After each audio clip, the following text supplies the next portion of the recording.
Hello, hi everyone. My name is Kubra Zengin, and I'm the North America regional lead for Google Developer Groups and Women Tech Makers programs at Google. Thank you for joining us today, and welcome to Between the Brackets. Feel free to introduce yourselves in the chat. So we would love to know where you are joining from. So while you are doing that one, I would like to kick it off with an introduction to Between the Brackets. Between is a monthly web series where we host experts and Googlers to talk about niche and fun topics on Google products and technologies. You can check out our website for more information for the schedule and topics specifically that you are seeing on the screen. We will cover web, Flutter, Android, Firebase, cloud, and AI, ML themes this year. So just kind of wait for those topics to come around. And we are thrilled that you could join us today, and we hope you all enjoy the show. So, housekeeping for today. As this is a great guideline for all of our events, I would like to remind you to be excellent to each other. To that extent, please follow all the community guidelines on our website, on the links that we share, and you can see on the screen. Secondly, add your questions to the chat and be mindful of your questions while asking your questions. And thirdly, and lastly, actually, we are here to help you with your questions. So if you have any concerns or comments or questions for the program, you can share with us at btb-team@google.com. With that said, let's get it started. So today's episode will host two amazing experts on their fields to talk about Vertex AI. So you can ask your questions during the show directly in the comment section on YouTube, and we will address them in a timely manner with the speakers.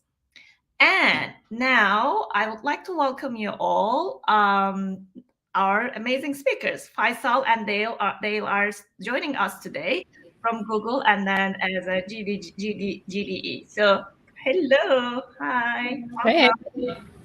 So I will let you actually introduce yourselves and then get off the screen, and then you have your stage.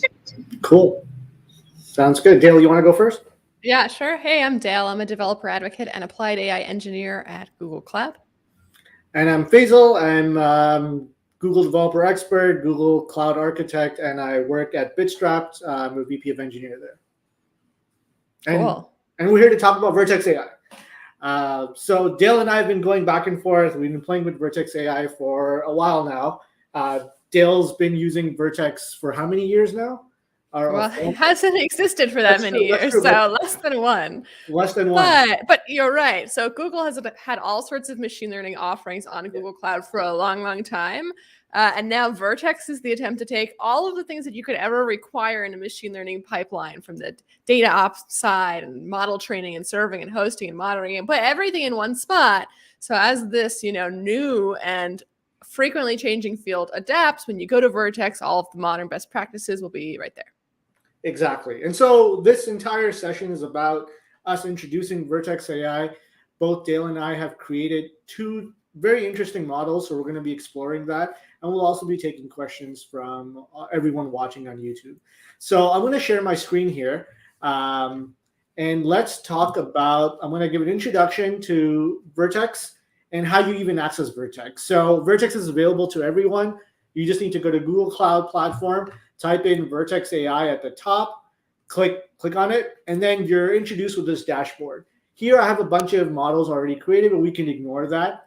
But what is Vertex? At a high level, Vertex empowers machine learning developers, data scientists, and data engineers to take their projects from ideation to deployment quickly and cost effectively. Lots of marketing jargon, but what that means is I can take my data that exists in BigQuery, it can exist in Google spreadsheets, CSV files, absolutely anywhere. It doesn't matter where it's from. Bring it into Vertex, and I'm able to use all the tools that Vertex offers to quickly deploy my machine learning model, whether it's code that I'm bringing in or no code, which Google automatically uses for AutoML. I'm able to train my model and deploy it. So I'm just going to go through some of these features here that Vertex offers on the left-hand side, and then we'll let Dale explore the model she's made. So when you have data sets that you bring in, you go to the Datasets tab. And here I have some data sets for a model I'll be showing later called credit card fraud. But imagine you have a bunch of images. I can go and upload all those images, and I can explore how many images there are, and if my data set's ready for training, all that stuff. So if I click, for example, dogs and cats here, I can see all the pictures of dogs and cats, and I'm able to quickly change the label. So imagine if this little guy here was actually a dog, I can go in and I click dog, hit save, and it changes the label. Now, once I have that, and we'll be diving deeper into this as we explore the models, I'm just going to give a quick overview.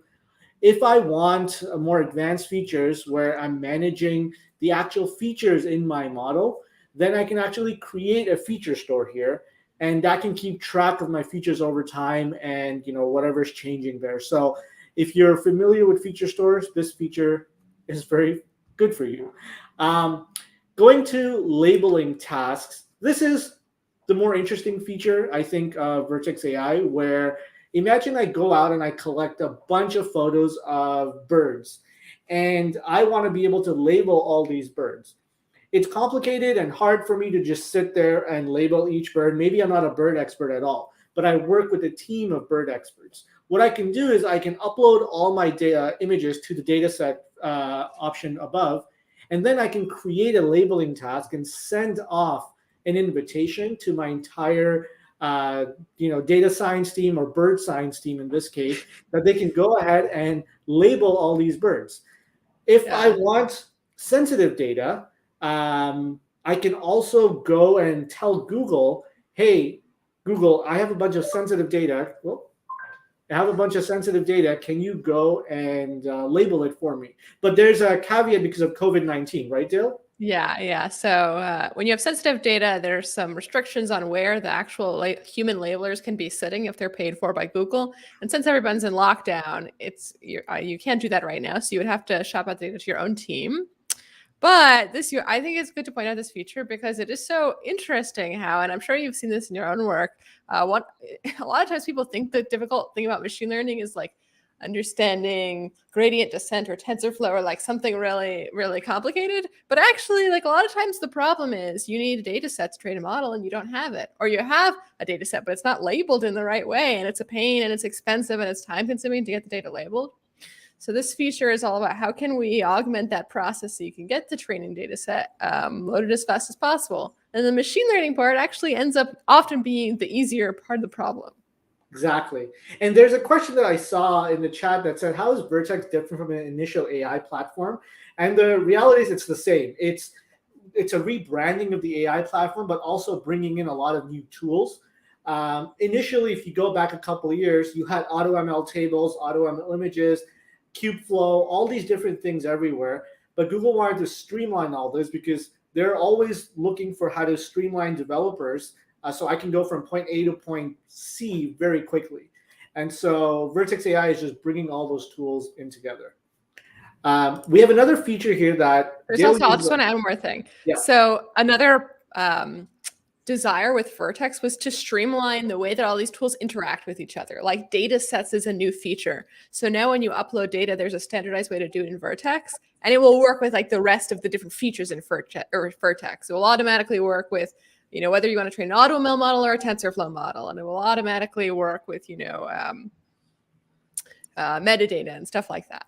Yeah, that's really cool. That's why I really started liking Vertex a lot, because one thing that really confused me was I had all these different tools everywhere. I had Jupyter notebooks running, and it was always complicated to then export all that data, bring it somewhere else, and export it again and take it somewhere else. So Vertex is just like, point and click, upload my own code, and from A to Z, I can do everything on Vertex. And it continues to be the case. We're continually interested in making these pieces work more and more seamlessly together. That's awesome. I love it.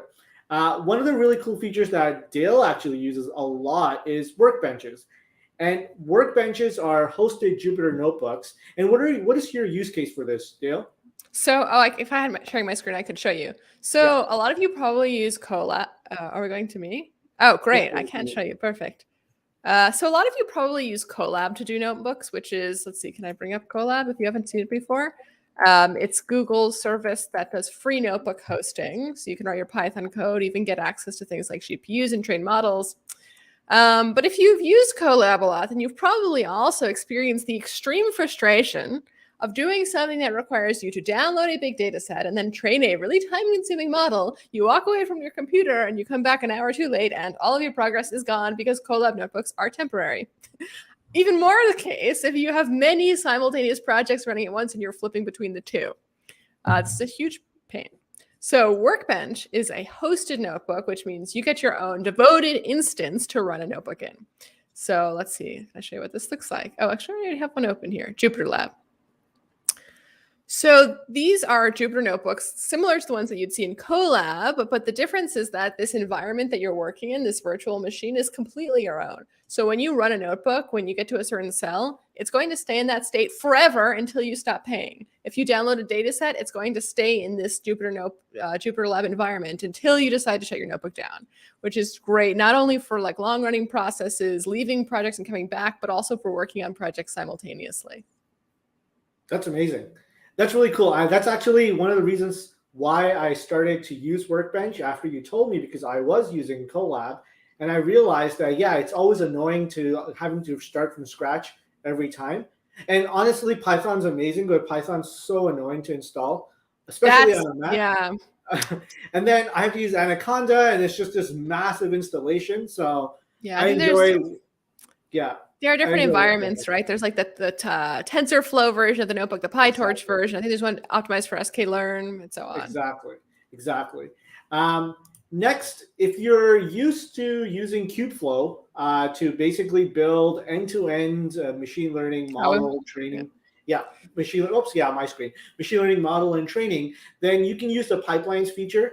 Again, it's a more advanced feature if you're coming new to ML, or even if you're just building even complicated models. Really, you don't need to use this. This is really when you start to scale up your models, when you have real-time training, data coming in every day, and you want to modify your model, make it better, and actually measure if the new data is making your model better or worse. Then you can use pipelines. Do you find that the customers that you work with are often using pipelines, or are they foregoing this step? They are?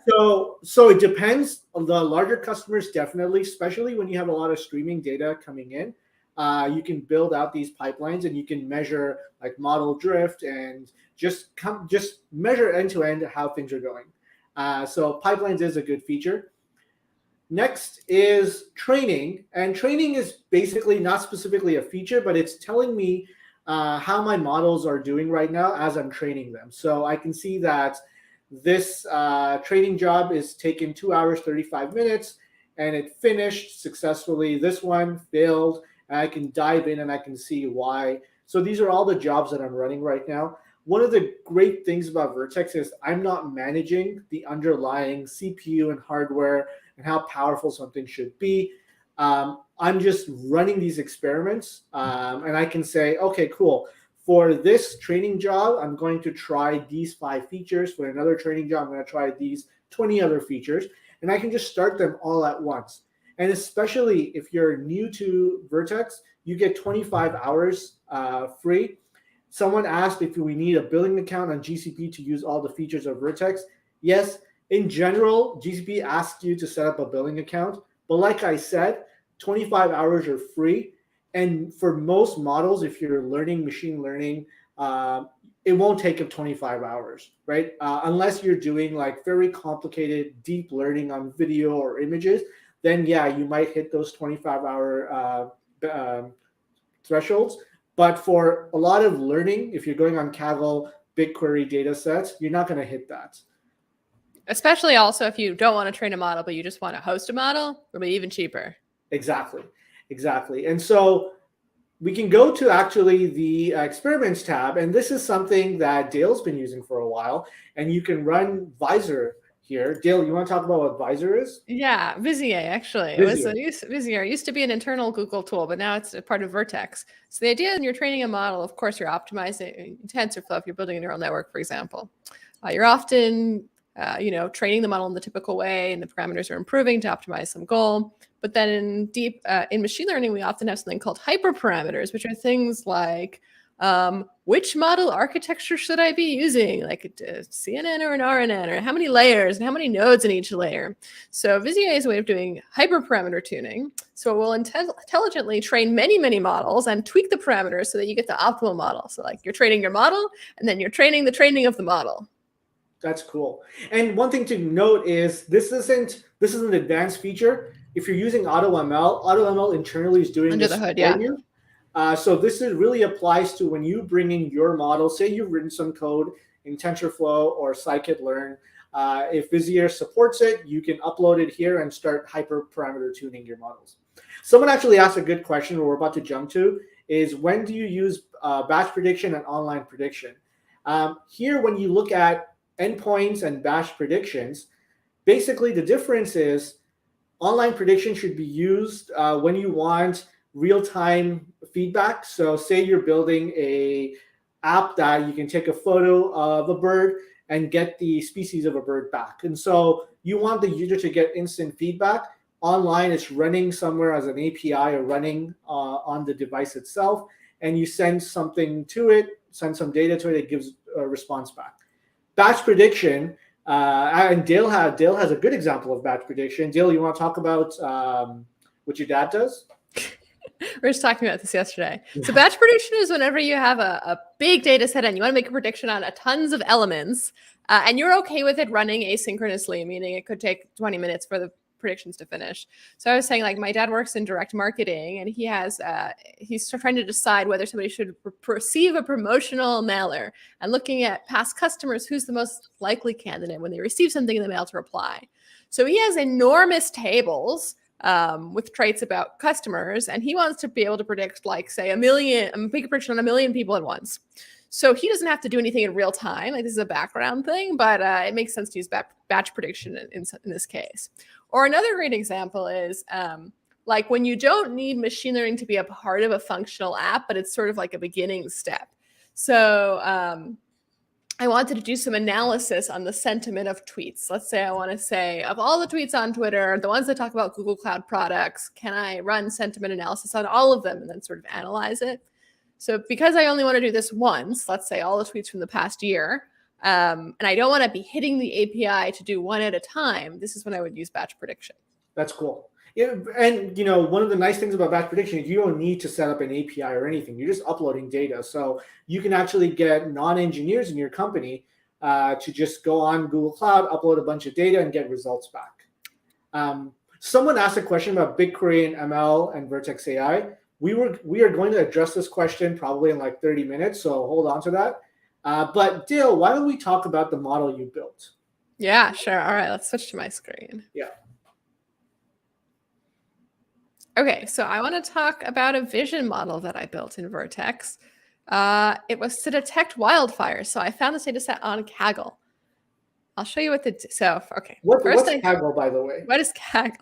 Kaggle is, I believe it started as like a competition site for data scientists trying to see who could build the best, most accurate models. Cool. But such a huge community grew around it. And one of the features that Kaggle has that is so useful is people can upload their own data sets, and then you, the aspiring data scientist, can download them and train your own models on them. So there are tons of machine learning tailored data sets on Kaggle. Awesome. In fact, this one was uploaded by a former Google employee. Anyway, okay, US wildfires. So I'm going to build a model that looks at a picture and tries to outline where a wildfire might be based on the smoke. And in Vertex, I can go to datasets, and then I can create a new dataset. And here you can see the different types of tasks that data specifications that Vertex can help with. So there are image datasets. Cool. Classifications. This might be something like, is there a fire in this picture or not? Object detection, which is like, here's a picture and here's where the fire is in the picture. And then image segmentation is similar, but it's like even more granular. So here's the fire, here's the actual like outline of exactly the fire. I see. And if I were thinking about image segmentation, if I were building like a Instagram filter or a Snapchat filter, would I use image object detection or segmentation? That's a great question. Basically, image segmentation it's a more difficult model to build and you need more complex data to build it. But when you have an image segmentation model, you usually have more granularity. So you know like exactly the outline of somebody's nose or eyes or whatever. So if you're trying to do something where you know good, like the general location is good enough, you can use object detection. But if it really needs to know the outline of exactly the object area, you'd want to use segmentation. Cool. Awesome. Then we have tabular data. We'll talk about this in a second. But this is, you know, like BigQuery tables and spreadsheets. Text data, and video data, which is also very neat. You could do something like track the location of a basketball or baseball as it flies across, you know, Shea Stadium or whatever. Ah, very cool. All right, so we're going to build an image object detection model, and we'll just do something like this, and then I would upload my data. So in machine learning, one of the most common and frustrating tasks is to take the data set that you want, the one that you've downloaded from Kaggle, and then prepare it into whatever format you need for it to be to go into a machine learning model. So the way that I always do this, for the most part, is in a Jupyter notebook. I find it so optimal to be able to play with data in Python, see the results instantly, massage the data, check things, so on and so forth. So I did this in the Vertex hosted notebooks, it's called Workbench. That's the name of the product. Mm-hmm. Cool. So I took all of the data from US wildfires. I uploaded it to my notebook. And here's what it looks like in the raw form when it comes out of Kaggle. So it's a file name, which is included. It's the name of the image. And you know what? Before we go into this, let me show you what the actual data looks like. Yeah, that'd be cool. Yeah. Let's see. What's this one?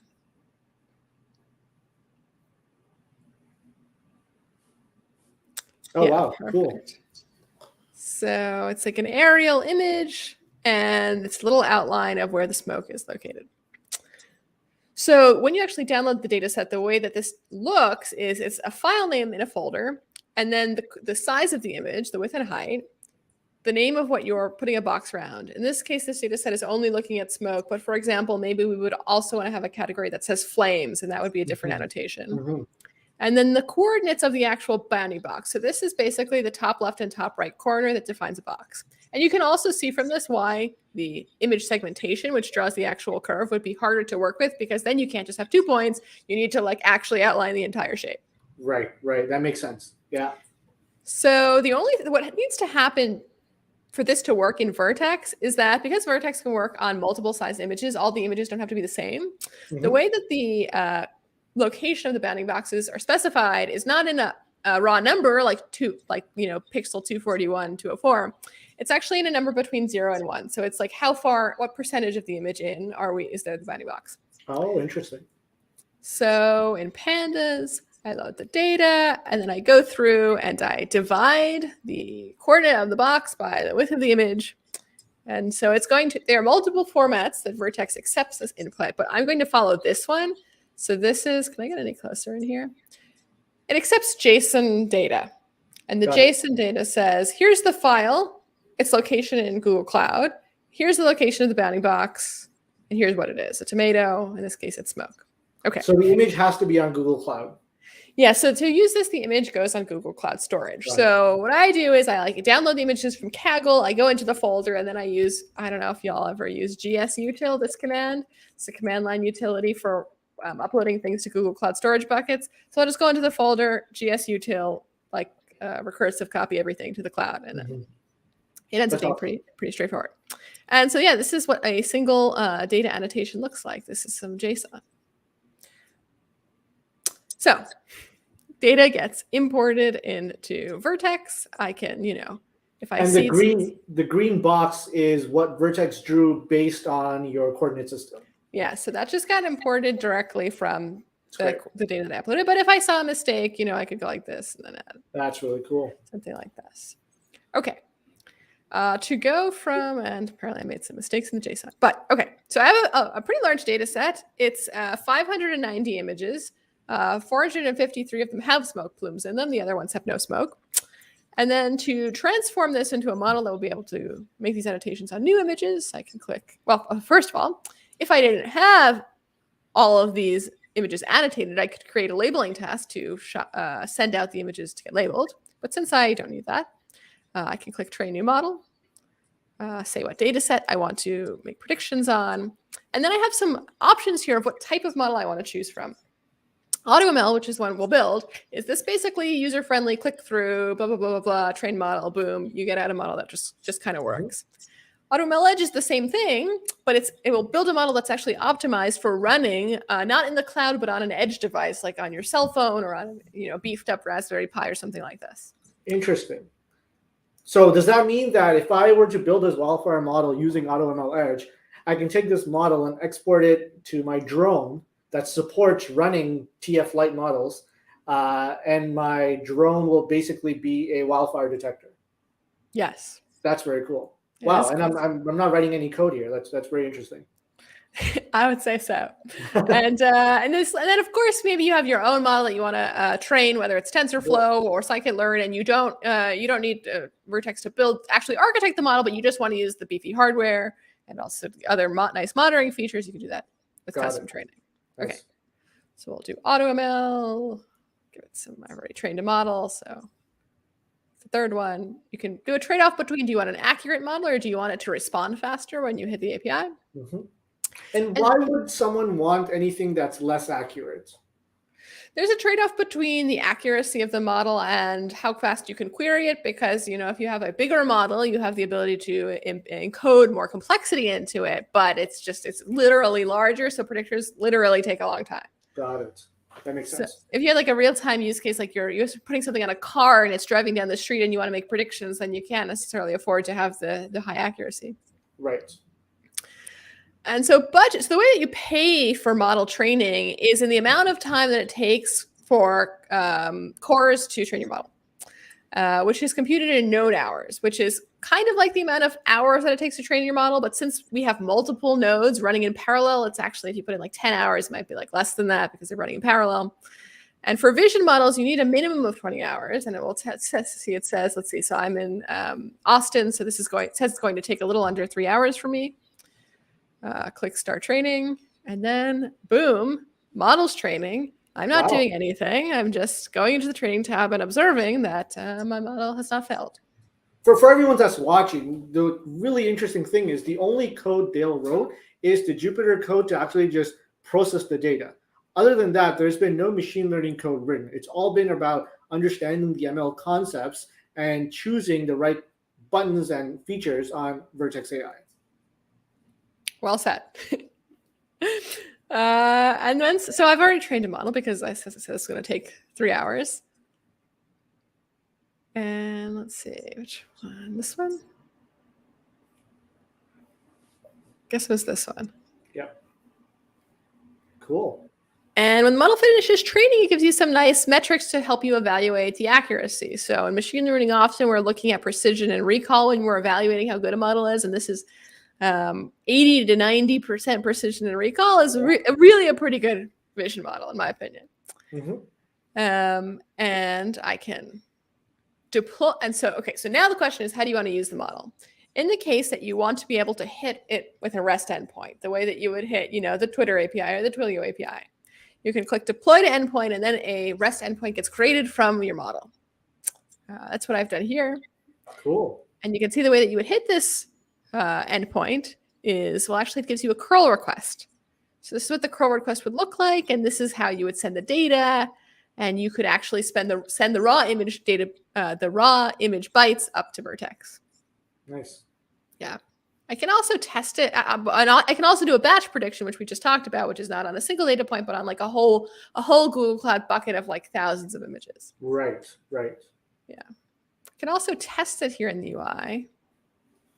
Let's see, here's a picture from the data set. And what we get back is very confusing looking. I think this is because there's a UI bug. But here's the smoke identified with here. This is a confidence one. It's very sure that this is smoke. And indeed it is. That's really cool.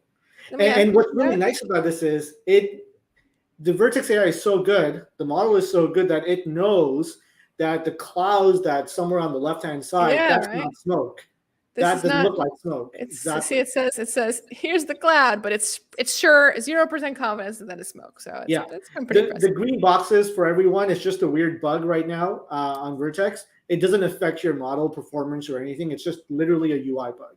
Yeah. So, whoops, filed that one away. All right. So there you go. Now you have an image model. But let's talk about an even more popular type of model, which I'll leave to you. Cool. Before that, here's a question for you, Dale. Someone asked, could we see what model is being trained at the back end? So unfortunately, no, is the short answer. There's no window into the actual architecture that you get. Yeah. So what AutoML is really doing is AutoML internally is running your training data on a bunch of different models with a bunch of different hyperparameter tuning, and it's choosing the one that it knows is the most accurate one. So internally, Google has what they call a model zoo of a bunch of different models, and Vertex AI is always choosing the right one for the job. If you feel in your business context, for example, that there's a specific type of architecture that works really best with my data set, you can always go and write TensorFlow code and take advantage of Vertex AI's platform, upload that code, and then do the same thing that we just did right now. All the steps are the same, except for it won't be using AutoML. It will use your algorithm to train the code. So now I'm going to be talking about, first of all, that's a great demo, very useful, because what Dale's just showed is you can take real world data from Kaggle, train it, and then able to generate an AutoML or AutoML Edge model with little to no code. And it's something very useful. You could actually take the AutoML Edge model or even the REST API, build a mobile app with it, and go out and start taking photos and see if there's a fire. So very cool. What I'm going to show here is a bit different, also really useful for credit card fraud. Imagine you have a data set that tells you all the fraud transactions that are happening in your company, and you want to build a really cool, very useful model that when a transaction happens, you can automatically determine if this is fraud or not. And so in my case, instead of going to Kaggle, what I did was I went to BigQuery itself. If you go to BigQuery public data sets, Google has automatically gone ahead and created a lot of data for you that you can use for analysis, data visualization. For example, if you want to learn Bitcoin blockchain and all the transactions, then you can go look at the Bitcoin blockchain data set. And that has all the transactions that are happening on Bitcoin. So in my case, I'm not going to be looking at the Bitcoin fraud. I'm going to be looking at specifically ML data sets. And Google has a data set here with 5 different other sub data sets for different types of ML algorithms. Here for Iris, it's a very popular algorithm for k-means clustering. We might look into that later. There's a bunch of other stuff. But the one that I want to talk about is the fraud detection one. So if I click on the fraud detection one here, there's a big description, but basically ignoring that for time, you have a bunch of columns here in your SQL database. BigQuery is just a SQL database. You have the time the transaction happened. Then you have the class, which means 0 means it's not fraud, and 1 means that it is fraud. Then you have amount, how much was that transaction for?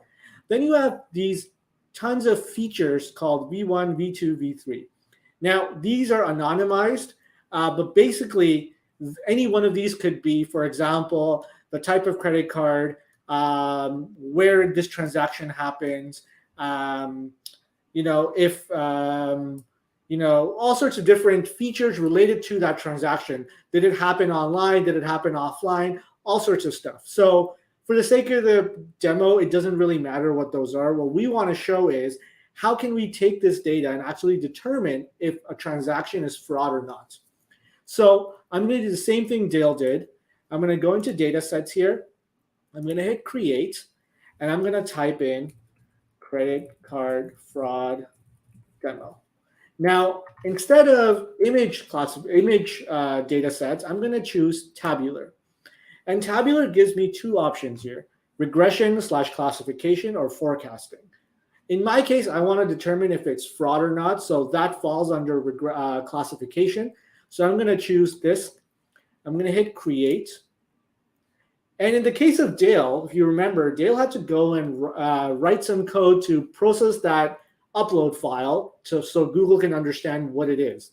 In my case, I can actually go straight to BigQuery and select a table or view from BigQuery.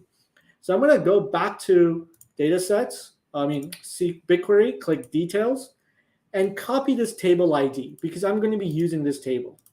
Copy. I'm going to come in here. I'm going to paste it. And the one thing I have to change is just this colon. It needs to be a period. So I'm going to go in, change that, and it will automatically detect that data set. It'll take a second, and it'll say, give me a green check mark. For some reason, it's taking many more seconds this time. Maybe because of the space there. Okay, we're going to skip that because it's clearly not properly detecting it. But if it were to correctly detect it, it would give me the following. It would import that table. Not really import it, it's just connecting to that table now. And it's giving me all the columns, the BigQuery types, the BigQuery mode, and then it's giving me statistics on this table. So it's telling me there's 2 classes, which is correct. 0 is fraud, 0 is good, 1 is fraud. It's giving me that there's 32,000 different values for amount, and then giving me all sorts of different values for all the V features. So once I have this, all I have to do here now, just like what Dale did with the image model, is hit Train New Model, make sure I'm choosing classification. In my case, I'm not able to choose Edge. I can choose AutoML, or I can do custom training. So I can upload my own scikit-learn TensorFlow code here. I'm going to stick with AutoML, hit Continue, and it's going to ask me target column. So it's asking me, what is the column that I want to classify? In my case, I know that it is amount. So if I go to, class, if I click on class, then I can click advanced options, and it'll show me 3 things. Usually I want to stick with random assignments for data split. So what this means is you always want to take your data set and you want 80% of it roughly for training. You want 10% for validation and 10% for testing. You never want to send all your training data, like 100% of it, because really think about the machine. It's like monkey see, monkey do. If you show a monkey, this is an orange, and then you show the same orange again, the monkey's going to get it 100% right. The same way, that's how an algorithm works here. If I give it my entire training data set, then I find a random item from my data set and show it, it's going to be 100% accurate. So your model will seem like it's the best model in the world, but probably it's not. So you want to do random assignments. There's a couple other options here. And I know, Dale, you spoke about chronological. What's that about? So that typically you use it where you're trying to make a prediction that has something to do with time, like a changing trend, where if you just randomly took all of your rows and put them into 2 categories, somehow the model would be cheating. Like, let's say, for example, that you want to know, I don't know if this is a great tabular example, but let's say that you want to know if the headline of a news article is going to be viral or an Instagram post is going to be viral. Well, if you just randomly split posts between 2 categories, well, what if there's like a trend? Like, what if the president says something crazy and then all of a sudden everybody wants to hear about it? Well, you get the impression that if the model was able to look at data points that took place also in the future and in the past, it would sort of be seeing too much. Yeah. So it's like this idea of like this cheating, keep the future data points away from the model. And then when it sees them, it's like completely new. Yep, data. Absolutely. And this happened recently. Actually, now 2 years ago, because of COVID, where one of our clients had a time series data and we were training it, and it determined where people were home and it did a certain bunch of actions and when people weren't home. But because of COVID, everyone started staying home and the model went crazy because it was never taking into account time. It was just using a random split. And so when we enabled chronological assignment, you really got to choose the time column. And then after that, it will correctly predict stuff. COVID messed up a lot of people's models. Yeah, because behavior changed and it was never taking into account time. So I'm going to hit continue here. And here it's going to ask me, hey, are all these transformations correct? So why would I even need to change this? Imagine a scenario where my data is actually being stored as a string, but I know that it should be numeric. So imagine V1 was not a float, but a string, but I wanted it to be numeric. I can go here and I can apply a transformation and I can say, hey, this is not a category, which is a string. This is actually numerical, so treat it like a number and not a string, or vice versa. If I go down here, I have this option called advanced options. And this is very important because in my case, there isn't an equal split of fraud and not fraud. It's not 50-50. There's actually 95% of this data set is probably not fraud, and only a small percentage of that is fraud. So I want the algorithm to make sure that it maximizes precision recall for the less common class. So what that means is I wanted to always identify and pay more attention to what makes those fraud transactions more fraudulent than the good transactions. So I can set this up and I can say, all right, AUC, PRC, select that option. And if you don't know what this means, you can Google it. There's a good write-up on it. You'll find, I think it's probably like the first link you'll find. But really, the nice thing about Vertex is you don't have to understand the math behind it. You need to know the concepts and the theory behind it. Just like everyday programming now, when you're doing a sorting algorithm, you really don't understand the math and the measurement behind that algorithm, the big O notation. You're just using that algorithm because you know that maybe a big sort is faster than a linear sort for your data set. So in this case, I'm going to choose AUC PRC, maximize precision recall for the least common class, hit continue. And for a tabular data model, I can just choose a minimum of 1 node hour, right? And I can always enable early stopping. So I can actually go 100 here, actually 10, and let it go wild. But imagine after the second hour, the model's not being improved at all. Google will actually stop training that model, save me time and money, and tell me, hey, for the last 40 minutes, the model's just been 99% accurate. Nothing's going to happen if I keep training this. So I hit start training. And when I hit start training, it will start training this job. I've already pre-trained this model. So I can go here, click on models, and I can click on credit card fraud detection. And I can see that this model is 99.9% accurate, which is really good for me. However, you never want to just rely on this precision. You actually want to go down and look at the confusion matrix. So the confusion matrix actually tells you that for 100% of the time, it accurately got that when it passed in a non-fraudulent transaction, it guessed that this was non-fraudulent, which is good enough for me. That's fine. But here, I'm actually paying more attention to what is fraud. So 20% of the time, almost, it incorrectly classified a fraudulent transaction as a good transaction. Now, maybe I'm running a small mom and pop shop where we sell soap and it's fine. But imagine Amazon, right? If 20% of transactions went through Amazon and all of them were fraud and Amazon let them through, you won't be able to make a living off that. Amazon will lose billions of dollars. Bezos wouldn't be able to afford his spacecraft. And so what I can go back and go down and I can go look at feature importance and I can see which feature is this model looking at more to identify something as fraud and not fraud. And imagine if these were not labeled, all this anonymized data, and this one actually said something like last 4 digits of a credit card number. I know that the model went wrong because fundamentally, the one thing you must remember is when you're talking about any machine learning model, garbage in, garbage out. It's not actually doing any thinking for you. So if I were to pass in last 4 digits here, imagine that's what V14 is. It might think that digits that have 0, 1, 2, 3 are more fraudulent than digits that are 0, 4, 3, 2, which is nonsense. It's totally random. And so I can go back and make this model better. And what's nice about Vertex is all I have to do to make this model better is I go back to datasets. I choose credit card fraud again, hit train new model. Just when it's quickly blaze past this class. And now I can go, you know what? Let me find V14 here. And I'm going to exclude it from training.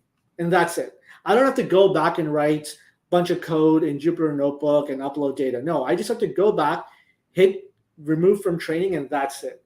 What's nice about this is I can do this back to back for multiple versions of my features, variations, and I can see which one of those models perform better. So I don't have to wait 6 hours and then try it again. I can just run 6 models in parallel for training and then come back and see which one does better. You know what's I found this feature importance very useful is sometimes you train a model and it's really, really accurate and you don't realize that one of the columns that you're training on is actually like is actually the same as the label. Yes. Like you're predicting time and then you have like a different version of daytime in the column and all of a sudden it's like you have a perfect model and you can see Exactly. it for future importance. Exactly. Cool. And so Dale, do you have any questions about this model? I have a question, which is, besides from removing features, if you are, you mentioned this example with Amazon, if you have a desire to like sort of slide on this scale of, I'm willing to accept more fake frauds versus I want to make sure I capture all the frauds, like, is there any way that you can account for like different business needs? That's a good question. So what I can do is I can go and start to transform my data. And the way I would do that is I can go into BigQuery and I can actually I can build custom tables that take more insights from different sources. So let me show you what I mean by that. If I go into SQL Workspace here, I can hit Query and create a new tab. And I can, instead of loading up the select star and importing that entire table, I can do joins from different data sets. So maybe I have a data set where, I've built a customer profile and I know that, the type of machine this person has, or if this person's on a VPN or not, they're more likely to commit fraud. I can pull all those data sets in because fundamentally I'm just using BigQuery. So if I hit run here, I can see all my results. But if maybe all I want to do is I can go select time V1, V2, V1, V2 from blah, blah, blah. And then maybe there's another data set with VPN data. I can join it, inner join, et cetera, et cetera. So I'm just going to run this right now. And when I have this result, I can hit save results. I can go BigQuery table, create a table here. So ML optimize, for example, table name, optimize CC data. Hit save. And now that I have this optimized CC data table, I can bring that into Vertex and start training it again. Actually, this is very neat. Now that we're in BigQuery, do you want to talk about BigQuery ML and what that can do? Why you'd want to use that? What's cool is I don't really have to go into Vertex. Someone had asked this question earlier. One of the really powerful things about BigQuery, actually stepping back, one of the really nice things that Google has approached ML with is they've kind of made ML accessible to everyone on this spectrum. If you don't want to write any code, you can use Vertex, or if you want to write some code, you can use Vertex, but you can use AutoML and not really worry about the underlying model architecture. You don't get a lot of options to fine-tune those parameters, but you can just hand it off like Dale and I did to Vertex. It will train my model and that's it. Now, what if I want to have some more control? In my case, I want to merge more business insights from other places. I can use BigQuery to modify my table, and BigQuery is SQL. If you know SQL, you already know BigQuery. That's it. Like, there's nothing special about BigQuery from a syntax point of view, but it has the addition of new syntax. So what I can do here, and I'm just copying the code from here, I can add a couple lines of code on top, and I can say create or replace model. Type is credit card model. And I can say, I want this to be an AutoML classification model. I can choose the column I want to train on. So imagine I want to train on class. So I can say class. And then I just hit run. My model type is wrong here. So did I spell it wrong? Let's see. Can I look this I up? think it's classifier. Yeah, classifier. And this is actually Faisal's ML Playground .ml test cc. Sure. Let's see what it says. Okay, cool. So it says, all right, this query is going to process 8 megabytes of data. Actually, what I'm going to do is I'm going to just include everything. So select star. So this model will basically be identical to the model that I ran on AutoML, but now I'm using just SQL to run it.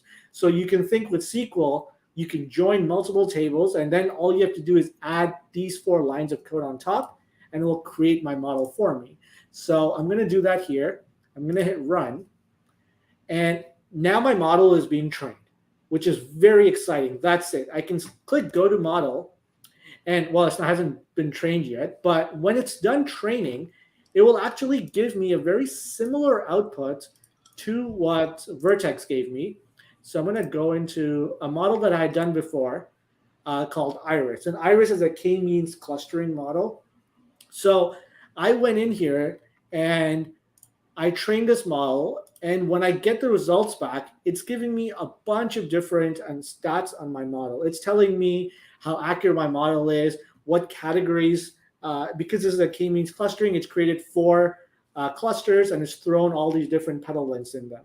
So this is very exciting that it's gone ahead and all in SQL. So if you have a data scientist or a business analyst, you can tell them to go in and just build a nice query that they think is correctly representative of what they want to train. Then you tack on 4 statements on top, and you've trained a regression, classification, k-means clustering model. And then once you have the entire model trained, here's where the magic is. It is nothing but another table. I can hit query model, and that's it.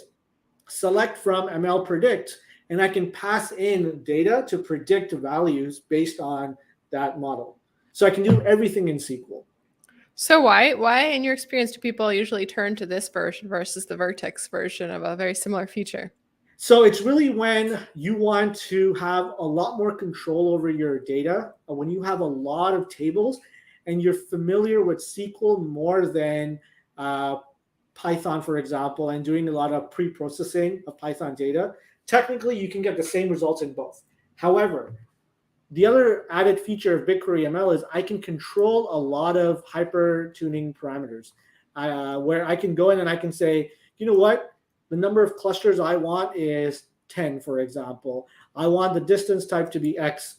Actual iterations, I wanted to train it this many times. And in fact, actually, now that I'm looking at it, the type of model that you're training, the k-means one, isn't even one that's supported in Vertex. That's true. That's true. Right? So there's a lot of... So basically, if you look at the spectrum again, you have Vertex, which is a lot of no code and a handful of models. Then you have BigQuery, which gives you even more models, but there is some code you have to write. And then at the end of the other spectrum is like Python, scikit-learn, TensorFlow. That's like, you're fully bought into that writing code. You're not really dealing with a lot of visualization tools there. One of the nice things about this is once I have my model, I can always export this model, and I export it to GCS, and I can take this TensorFlow model that's exported, and I can bring it into, TensorFlow Lite by running some code on it, and it becomes an edge model, for example. So I get a lot of options with it. I can even export this, and I can bring it into Vertex and have Vertex host my model and do all the serverless hosting that it does. Yeah. I would say, yeah, and I hope this integration gets even tighter between BigQuery and Vertex, but I would say that the advantage of Vertex is that you sort of have the model in a state where it's easier to do things like monitoring and once you host it, you can keep track of predictions it's making and how accurate they are and all sorts of performance things. So it's sort of like more integrated into this production pipeline, perhaps. Yeah, totally. So we have about 5 minutes left. One of the things I want to say is, Vertex is, I think everyone should be looking at Vertex for machine learning. It's a really good end-to-end platform where you're able to doesn't matter your skill level, even as a company or even as an engineer, as long as you have a lot of data sitting somewhere in a data warehouse, whether it's BigQuery or just stored in Google Cloud Storage, you can use Vertex to start training and getting insights from that data very, very quickly. And then you can start layering in on top, maybe BigQuery, maybe you can do other stuff, writing custom TensorFlow code. How someone asked a question here, how can I do continuous training in Vertex and BQML? Dale, do you want to take that? Sure. So, and I feel free to add on ways that you've seen people do this. Yeah. So in BigQuery ML, you can run a recurring SQL statement. And then in Vertex, I think the most natural way to do this would be through Kubeflow pipelines, hosted pipelines. But I would love to hear your take. Yeah, it is through Kubeflow pipelines, because then you integrate directly into PubSub and you build that entire training pipeline where if you have streaming data coming in, it maybe is coming in through like IoT. So it goes to IoT core, which is like an MQTT protocol. Then it hits PubSub, fires it off, gets into Kubeflow, and then it does all the training for you. Josh asked, how does Vertex handle model feature drift? COVID is a good example that you raised. I didn't get the sense that one could automatically compensate for this in Vertex. You can, again, in pipelines. Pipelines is like the more advanced feature. If you create a run there, you can start to monitor how your model's performing as new data is coming in and as you're training it. I should also say like the feature store, which we didn't really talk about much in Vertex. So this is a place if you like do some feature engineering on some data, or you have streaming data, you'll go into feature store. And feature store actually does have support for detecting feature drift and detecting changes in the distribution of data.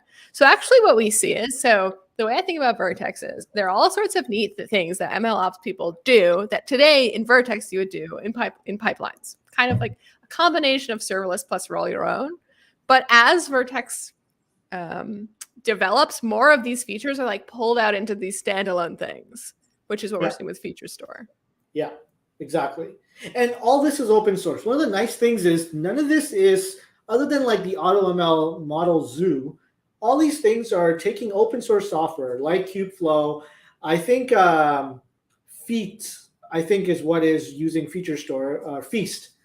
So Feast is a very popular open source feature store. And I believe that's what Feature Store is using under the hood.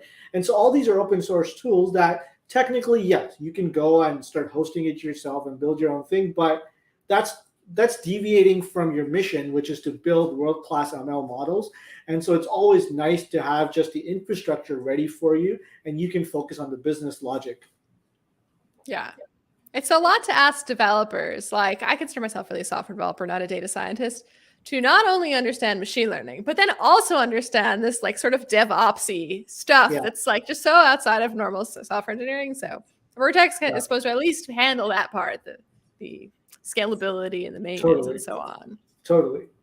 And I know there's a lot of great features coming out of Vertex, so I highly recommend everyone start playing around with it. And it's just evolving. Almost every month there's something new that I'm like, oh, cool. This makes my life better. All right, so we'll have this conversation again in a year. Again.